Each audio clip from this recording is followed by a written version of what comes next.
이번 토픽은 맨 위트니의 순위학 검정입니다. 용어가 좀 어렵습니다.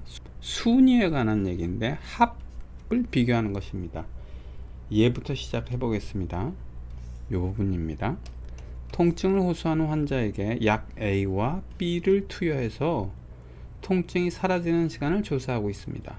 이를 위해 2명의 환자에게 A를 투여하고 3명의 환자에게 B를 투여했습니다. 실험 결과 약 A를 투여한 환자의 반응 각각 1.5분과 3분, 즉 1.5분 이후부터 통증이 사라졌고 3.0분 이후부터 통증이 사라졌습니다. 약 B를 투여한 환자의 반응 시간은 각각 2.3, 4.5, 7.1분으로 나타났습니다. 그 실험 결과가 이렇게 요약표로 나와 있어요.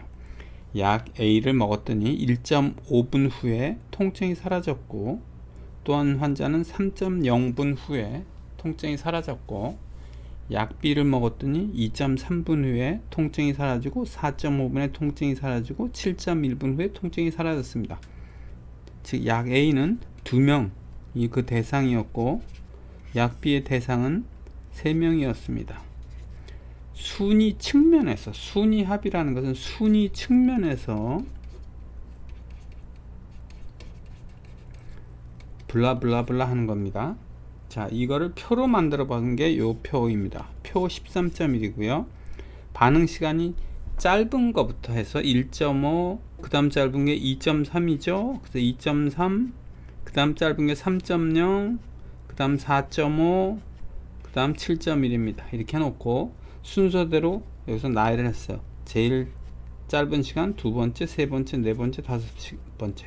그 순위대로 반응 시간을 나열했습니다. 그리고 A의 경우, 약 A의 경우에 순위를 보니까 첫 번째에 해당되네요. 그래서 1.5라 1. 그 다음에 2.3은 약 B에 해당되니까 여기 2. 3.0은 약 A에 해당되고 세 번째 순위라 3 이렇게 표시했고요. 그 다음에 4.5는 약 B에 해당되고 그 다음에 순위가 네 번째라 4 이렇게 표시했습니다. 그 다음에 7.1은 순위가 5고 약 B에 해당되니까 이렇게 표시를 했어요.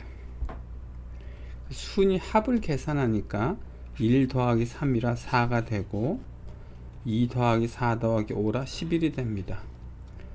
그 밑에는 평균을 구했습니다. 평균. 이 평균은 합인 4 나누기 2명이잖아요. 2로 나눠서 2가 된 거고, 요 3.67은 합이 11이고 3명이지 않습니까? 3을 나눠서 3.67이 된 것입니다. 자, 그러면 이제 순위학 검정을 언제 쓰는지, 무슨 의미인지부터 설명을 드리도록 합니다. A하고 B 중에서 어디가 반응 시간이 빨라? 라고 질문을 하면 뮤 A와 뮤 B, 이게 반응 시간의 평균이죠. 이거를 비교하라는 거고, 이거를 비교하기 위해서는 표본에서 X 바와 X B바, 약 A의 평균 반응 시간과 약 B의 평균 반응 시간, 표본에서요, 이걸 비교해서 뮤 A와 뮤 B에 대한 결론을 내리면 됩니다. 근데 여기는 우리가 하는 건 순위 측면이에요. 반응 시간 측면이 아니고, 여기는 반응 시간 측면이고요. 저희가 하는 건 순위 측면입니다. 순위 측면에서 어디가 빨리 반응해? 하고 질문하고 있는 겁니다. 그러기 위해서는 뭘 비교해야 되냐면 평균을 비교하는 거예요. 평균을 비교해서 어디가 빠르다 느리다 하면 되는 겁니다. 이게 무슨 얘기냐면 이래요. 자, 한국 사람이 잘 살아, 미국 사람이 잘 살아라는 질문을 한번 해보겠습니다. 그러면 뭘 비교해야 되냐면 1인당 GDP를 비교하죠. 1인당 GDP를 비교하는데 평균을 비교합니다. 평균을 비교하지 않으면 이렇게 말할 수 있어요. 미국 사람도 부자가 있고 한국 사람도 부자가 있는데 미국 사람도 무지무지 가난한 사람이 있고 한국 사람도 가난한 사람이 있어. 그래서 개별적으로 비교하면 어디가 잘 사는지 비교할 수 없습니다. 그러나 평균을 비교하면 해서 비교를 하면 문제가 해결됩니다. 자, 이게 소득순위라고 해볼게요. 미국 사람은 아주 잘 삽니다. 잘 사는 이만큼 잘 살고 못 사는 사람 이만큼 못 살고요. 한국 사람은요, 잘 사는 이 정도 잘 살고 못 사는 사람 이 정도라고 하겠습니다. 위로 올라갈수록 1인당 GDP가 커지는 겁니다. 자, 이때 한국 사람이 잘 사는 미국 사람이 잘 사냐 하면 평균을 비교하면 되죠. 한국 사람의 평균은 여기고 미국 사람의 평균은 여기다. 그러면 미국 사람이 더 잘 살아요 라고 결론을 내리면 되는 겁니다. 마찬가지로 순위 측면에서 어디가 반응 시간이 빨라야 하면 뭘 비교하면 될까요? 반응 시간의 순위가 이렇게 있다면 A와 B가 이렇게 있다면 B가 더 많네요. 이렇게 있어. B의 표본의 개수가 3이고 A가 2이다. B를 길게 했습니다. 이런 경우에 순위 측면에서 어디가 반응 시간이 빨라요? 라고 질문하면 A의 평균과 B의 평균을 비교하면 되겠습니다. 그래서 A가 순위 측면에서 더 빨라 반응 시간이 라고 말하면 되겠습니다. 그래서 평균을 비교하면 되는 거예요. 다만 여기에서의 평균 비교는 소득의 평균 비교고, 만약 반응 시간이라면 반응 시간의 평균 비교라면 이 경우는요, 반응 순위의 평균을 비교하는 것입니다. 그런데 순위 합이잖아요. 평균이 아니고. 합이 왜 합이라는 단어가 나왔냐? 평균을 비교하는 거나 합을 비교하는 거나 큰 차이가 없습니다. 예를 들어 볼까요? 자, 미국 사람 보겠습니다.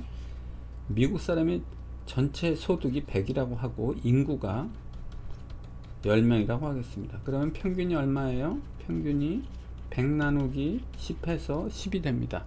한국 사람은요, 인구가 5고 소득 전체가 30이라고 하겠습니다. 그럼 평균이 얼마가 되나요? 평균이 30 나누기 5에서 6이 됩니다. 자, 여기서 보니까 이래요. 전체를 비교한다는 건 30대 6, 100을 비교하는 거예요. 근데 인구만은 고정돼 있지 않습니까? 고정돼 있으니까 평균을 비교하는 거나 합을 비교하나 큰 차이가 없어요. 왜냐하면 합을 비교할 때 또는 평균을 비교할 때 이 n 표본의 크기를 감안하면 되거든요. 그래서 여기 순위 합 검정이라고 했지만 순위 평균 검정과 같은 거예요. 다만 이때 유의할 점은 표본의 크기를 감안해서 비교해야 된다는 겁니다. 그러니까 결국 순위 합 검정은 평균의 비교와 마찬가지인데 다만 순위의 평균을 비교한다, 이렇게 생각하시면 되겠습니다.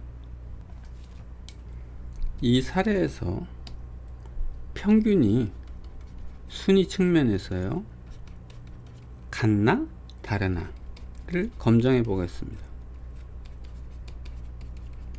같은 경우를 한번 상상해 볼게요. 같다면 어떤 일이 벌어질까요? 약 A의 순위가 1, 5인 경우를 보겠습니다. 그리고 약 B의 순위가 2, 3, 4인 경우를 보도록 하겠습니다. 그럼 순위합은 어떻게 됩니까? 순위합은 1 더하기 5라 6이 되고요. 이쪽은 2, 3, 4가 더하기라 9가 됩니다. 평균은요, 그럼 3, 3이 됩니다. 순위의 평균이 같다고 말할 수 있는 경우입니다. 질문이 이거잖아요. 순위와 평균이 같냐 다르냐는 지금 우리 이 사례에서 이 상황과 요 상황이 차이가 많으면 순위의 평균이 다를 가능성이 높은 거고, 이 상황과 이 상황이 매우 유사하다면 순위 평균이 같다고 말할 수 있는 거겠죠. 합을 보면 6과 4가 얼마나 차이가 있는지, 9와 이 11이 얼마나 차이 있는지를 보면 될 거고요. 평균을 보면 3과 2가 얼마나 차이가 있는지, 3과 3.6이 얼마나 차이 있는지를 보고 차이가 적다면 이 경우에 표 13.1의 경우에 순위 평균이 같다고 말할 수 있을 것이고, 이 차이가 크다면 순위 평균이 이거 다를 거라고 말하면 되겠습니다. 표 13.1은 표본의 크기가 A의 경우 2, B의 경우 3이었는데 이제 일반화를 시켜보도록 하겠습니다. 여기 봅니다. 표본 A의 표본수를 n subscript A라고 하고 표본 B의 표본수를 nB라고 하겠습니다. 앞에 사례에서 하나, 둘이었고요. 하나, 둘, 셋이라 n subscript B가 3이었습니다. 대문자 n을 보겠습니다. 대문자 n은 둘을 합친 거예요. 그래서 이 경우에 하나, 둘, 셋, 넷, 다섯이라 대문자 n이 5입니다. 이제 중요한 용어가 나옵니다. RA는 A의 순위합이고요. RB는 B의 순위합입니다. 자, 이 예를 볼게요. 이 예에서 1과 3을 더했으니까 4, 즉 RA가 4고요. 2, 4, 5를 더하니까 11이 나오니까 RB가 11입니다. 여기 읽어보겠습니다. 순위의 평균 2분의 대문자 n 더하기 1이다. 왜 순위의 평균이 이거일까? 이것은요, 등차 수열, 고등학교 때 배운 또는 중학교 때 배운 등차 수열이 있습니다. 그 등차 수열의 공식에 의하면 1, 2, 3, 4, 5를 더하면 이렇게 됩니다. 2분의 5 곱하기 1 더하기 5가 됩니다. 공식을 이용하면 그렇게 돼요. 평균을 구해 보겠습니다. 평균을 구한다면 하나, 둘, 셋, 넷, 다섯이니까 5로 나눠야 되겠죠. 그래서 이렇게 된 거예요. 따라서 이렇게 된 거예요. 자, 관심 있으신 분은 등차 수열식을 한번 보시고 여기서는 그거에 대해서는 언급을 하지 않도록 하겠습니다. 만약에 이 표본이 반응 시간이 동일하다고 하면 순위 평균이 3이잖아요. 그럼 요 값이 3하고 유사해야 되겠죠. 그래서 이렇게 됩니다. A와 B의 반응 시간이 순위면에서 일치한다면 표본에서 나타난 A와 B의 순위 평균이 이 평균과 가까워야 합니다. 근데 저희는 순위 평균으로 하는 게 아니라 순위 합으로 하잖아요. 그래서 순위 합으로 재해석하면 A의 표본수가 NA이므로 순위 합이 뭐에 가까워야 되면 이거에 가까워야 합니다. 요게 바로 요겁니다. 여기는 NA 곱하기 대문자 N 더하기를 나누기 2고요. 요 9는 NA 곱하기 대문자 N 더하기를 나누기 2가 됩니다. 여기서 스펠링이 하나 틀렸네. NA가 아니고요. NB입니다. 자, 여기에 해당되는 RA죠. 여기 RB고요. 따라서 RA하고 순위합 요거하고 차이가 얼마나 많은지 적은지, RP와 요 차이가 얼마나 많은지 적은지에 따라서 순위 측면에서 반응 시간이 동일한지 아닌지를 파악할 수 있습니다. 차이가 작다면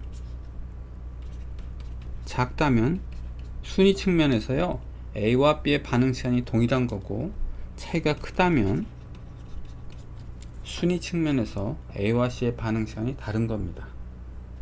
자, 그 문장이 여기 있으니 한번 읽어보도록 하겠습니다. 그러므로 RA와 2분의 NA 곱하기 대문자 N 더하기 1의 차이가 작다면 모집단에서 A의 반응 시간이 B와 동일하다고 판정하고, 이 차이가 크다면 모집단에서 A와 B의 반응 시간에 차이가 있다고 판정해야 한다. RB에 대해서도 동일한 논리를 펼 수 있다.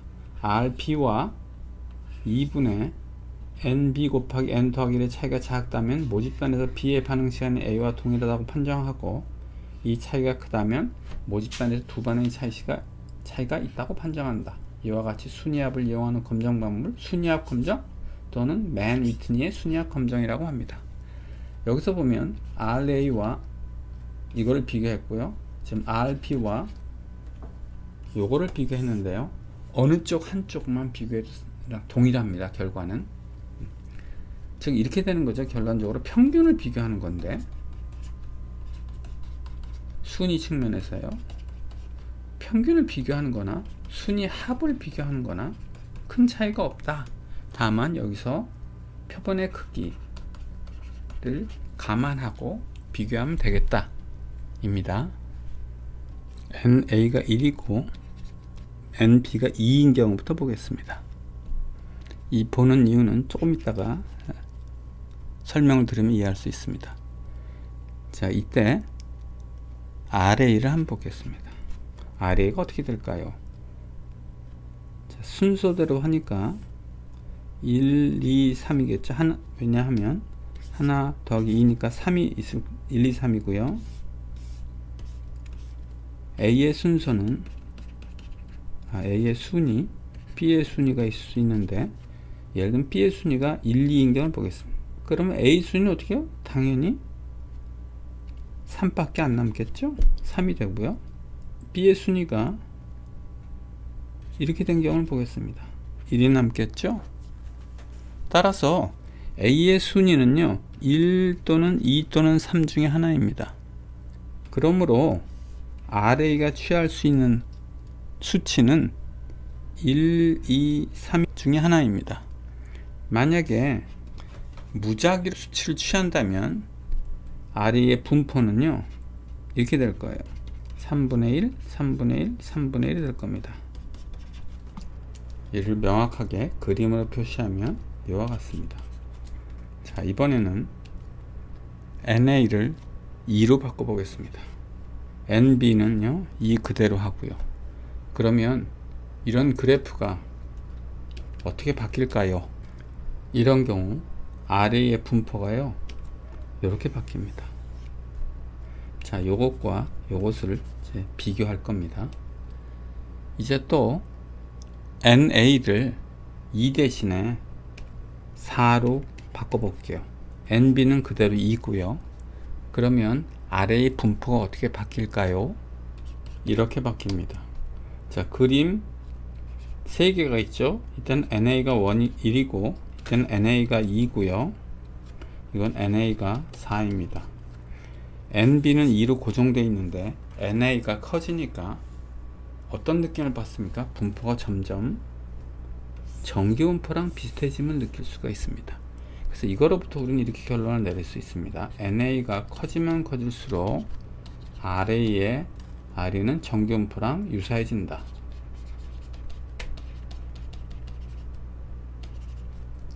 마찬가지로 NB가 커지면요 무슨 뜻이냐면 NA는 고정된 상태에서 NB가 커지면 RB도 정기분포에 가까워진다는 사실을 알 수 있습니다. 그러면 결국 이렇게 되네요. NA와 NB가 충분히 크면 RA도 정기분포를 따르고 RB도 정기분포를 따른다고 간주할 수 있습니다. 그럼 충분히 크다는 것은 보통 어느 정도냐 하면 10입니다. 그래서 NA가 10 이상이고 NB가 10 이상이면 일반적으로 RA와 RB는 정기분포를 따른다고 간주할 수 있습니다. 즉 제가 이거를 한 이유는 표본이 충분히 크다면 정기분포가 되니까 정기분포를 활용하여 검증할 수 있다는 뜻입니다. 이렇게 말할 수 있습니다. 만약에 NA와 NB가 충분히 크다면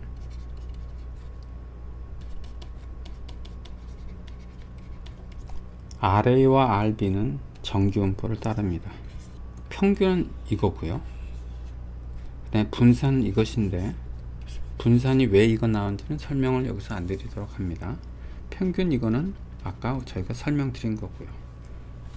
자, 그럼 이제 이걸 G로 변환하면 이렇게 되게 됩니다. 자, 이게 무슨 뜻이냐면 옛날에 이런 걸 했어요. X바가 정기분포를 따를 때 평균은 μ고 분산은 시그마 제곱 오버 n이었습니다. 이거를 G로 변환하면 이렇게 되겠죠. X바 빼기 X바의 평균인 μ, 그 다음에 X바의 표준 오차 이렇게 됩니다. 마찬가지로 여기서 RA를 G로 변환했습니다. 그랬더니 RA 빼기 평균, RA 평균 뺐고요. 그 다음에 표준 오차, 이 분산이니까 분산의 스퀘어로도 씌운 표준 오차를 분모에 넣었습니다. 그러면 이것은 표준 정기분포를 따릅니다. 그래서 이 식이 나왔습니다. 그러면 이것을 그대로 사용할 수 있을까? 문제가 생깁니다. 왜 그러냐 하면 순위 합이라는 것은요, 확률 변수가 디스크리트 이산이잖아요. 이산 확률 변수예요. 반면에 이것은 정규분포에 해당되는데 이건요 연속 확률 변수예요. 이산 확률 변수, 연속 확률 변수의 가장 큰 차이점은 이산 확률은 이렇게 뾰족뾰족 그리죠. 연속 확률 이렇게 그리는데 특정한 점에서의 확률을 보겠습니다. 만약에 여기가 3이라고 해보겠습니다. 이산 확률 변수의 경우에 x가 3일 확률은 무엇과 같냐면 이 높이와 같습니다. 즉 이 높이예요. 반면에 연속 확률 변수의 경우에 여기 3이라고 해볼게요. p 뺐네요. 자, x가 3일 확률은 얼마입니까? 특정한 점의 확률은 0입니다. 즉 이 높이가 아니에요. 이 높이가 아니고 이 높이는 확률 밀도라고 부르지 확률이 아닙니다. 이에 대한 내용은 제4장 토픽 3 연속 확률 변수의 확률 분포를 보시기 바랍니다. 그럼 이제 다음 질문 이거겠네요. 이산 확률 변수를 연속 확률 변수를 변화하려면 어떤 조정이 좀 있어야 되겠습니다. 자, 여기서 예를 보겠습니다. 여기가 3이고요. 여기가 4라고 하고요. 여기가 2라고 해보겠습니다. 지금 질문이 이걸 구하려고 합니다. 여기서 구하는 것이 아니라 연속 확률 변수, 예를 들면 정규분포 같은 것을 구하려고 해요. 그러면 이 값을 어떻게 구할 수 있을까 하는 질문입니다. 2, 3, 4잖아요. 그럼 2와 3 사이가 2.5가 되겠죠? 3과 사이가 3.5가 되겠죠? 즉 2.5와 3.5 간격은 1이고요. 밑변의 길이가 1이고요. 요 높이를 곱하면 바로 이 높이가 나옵니다. 왜냐하면 밑변의 길이가 1이니까요. 거기에 아이디어를 해서 이렇게 하면 되겠습니다. 3에 x가 3일 확률을 구하려면 3 빼기 0.5 즉 2.5와 3.5 사이에 있는 이 구간 확률을 구해준다면 이 면적과 이것은 매우 유사할 것입니다. 따라서 여기서 0.5를 이쪽으로 마이너스 이쪽으로 플러스 해주면 되겠습니다. 즉 무슨 얘기냐면 요걸 그대로 사용하면 안되고 여기서 보는 바와 같이 0.5 플러스 마이너스, 어떤 경우는 플러스 0.5 어떤 경우는 마이너스 0.5를 해야 합니다. 따라서 이걸 이용해서 구해야 합니다. 어떻게? 요거 조정해서요. 자, 요거에 관한 것은 제5장 토픽 7에 있습니다. 제목이 이항분포의 정규 근사입니다. 이항분포는 이산 확률 변수죠. 정규분포는 연속 확률 변수입니다. 이항분포, 즉 이산 확률 변수인 이항분포를, 즉 이런 거를 x = 3일 확률을 구하려면 정규분포를 이용해서 구하려면 어떻게 해야 됩니까가 바로 요 토픽입니다. 그거를 보시고 여기선 추가로 플러스 마이너스 0.5가 언제 플러스 0.5고 언제 마이너스 0.5인지는 다루지 않겠습니다. 다만 결론 말씀드리면 이렇습니다. 결론만 적고요. 자세한 사항은 여기를 보시기 바랍니다. 결론적으로 말씀드리면 NA와 NB가 크다면요 정규분포를 이용해서 검정을 할 수 있는 겁니다. 예제를 보겠습니다. 예제 13.5입니다. 자, 예제를 보면 여기가 실험 결과 A와 B가 있는데 표본의 크기가 각각 12입니다. 왜 이렇게 표본의 크기가 크게 했냐면 NA와 NB가 충분히 커야 되거든요. 각각 10 이상이야지 정규 근사를 할 수 있어서 이렇게 예를 들었습니다. 그래서 얘가 좀 복잡하게 됐어요.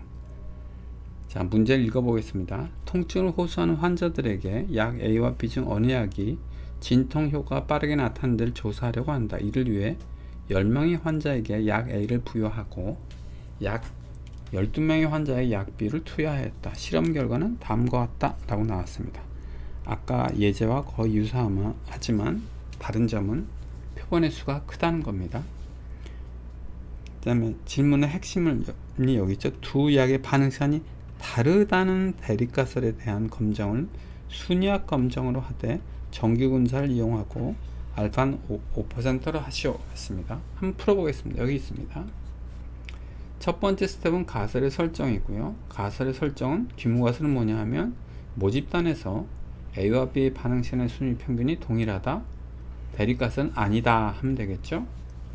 두 번째 스텝은 검정 통계의 선정인데 조금 전에 한 거죠. 여기 보고 표본의 크기가 충분히 크니까 이렇게 정규분포로 근사할 수 있습니다. 그 다음에 여기 특징적인 것은 플러스 마이너스 5, 0.5 있다는 것이고, 이 플러스 마이너스 0.5는 언제 적용하냐 하면 이런 경우는 플러스 0.5를 적용하고 이런 경우는 마이너스 0.5를 적용합니다. 스텝 3 유의수는 문제에서 5%라고 했죠. 스텝 4 검정 규칙은요 이렇게 생겼어요. 제 8장에서 많이 하던 검정 규칙이고, 유의수는 알파가 5%이므로 크리티컬 밸류는 각각 마이너스 1.96 플러스 1.96이 됩니다. 따라서 검정 통계량의 값이 이 사이에 오면 규모가설을 채택하고 이 사이를 벗어나면 기각하면 됩니다. 이제 해야 할 일은 스텝 5에서 검정 통계량을 계산해야 되겠죠. 즉 검정 통계량을 계산한다는 것은 RA나 RB를 계산한다는 뜻인데 저희는 RA만 계산하겠습니다. RB를 계산해도 동일한 결과가 나옵니다. 검정 통계량 계산이 스텝 5입니다. RA를 계산할 건데요. 반응 시간이 작은 것부터 나열할 거예요. 0.2가 제일 작죠. 그래서 0.2, 그 다음은 0.4고요. 그 다음에 0.9가 두 개가 있네요. 그래서 0.9, 0.9 해서 쭉 나열했습니다. 그래서 맨 끝이 7.1이고요. 여기 보시면 여기 있는데 요거는 책에서 다음 페이지로 넘어가기 때문에 다음 페이지 상단에 있던 거라 무시하시면 되고, 자기 반응 시간의 순서를 쭉 나열되어 있어서 총 10명 더하기 12명 즉 22개의 반응 시간이 나와 있습니다. 제일 작은 순서를 했으니까 순위를 매겨서 1, 2 했고요. 여기만 자 보시면 0.9, 0.9랑 순위가 같잖아요. 그래서 한쪽은 3등, 한쪽은 4등을 주면 안 되지 않습니까? 그래서 3등과 4등의 중간 등급인 3.5등을 각각 부여합니다. 동일하게. 그래서 맨 끝에 22등이 쭉 부여됐고요. 자, 약 A의 순서를 보도록 하겠습니다. 약 A의 순위는 0.4가 있는데 그게 2등이네요. 그 다음에 0.5가 있는데 그게 3.5등이고요. 그 다음에 1.5가 있는데 그게요 6등이에요. 6등. 그래서 쭉 이제 쭉 나열해 봤습니다. 약 B의 순위도 쭉 나열했고요. 저희는 뭐 약 B의 순위는 중요하지 않습니다. 약 A만 하면 되니까. 그래서 순위 합을 계산했더니 104가 나왔고요. 이제 평균을 구했더니 10.4가 나왔습니다. 왜냐하면 104 나누기 10명이었으니까 10이 해서 평균 10.4가 나온 것입니다. 그래서 RA를 구했고요. 104. 그 다음에 필요한 것 계산했습니다. 그리고 G를 계산해 보니 마이너스 0.69가 나왔습니다. 마이너스 0.69가 나왔으니까 조금 전에 그림 스텝 4에서 검정 규칙을 했을 때 이 빨간 선, 즉 크리티컬 밸류가 마이너스 1.96 플러스 1.96이었거든요. 마이너스 0.69는 플러스 마이너스 1.96 사이에 있나요? 그래서 규모가설을 채택합니다. 따라서 반응 시간의 순위 평균이 다르다는 충분한 증거가 보이지 않습니다. 즉 반응 시간의 순위 평균이 같다고 봅니다 라고 결론을 내릴 수 있습니다.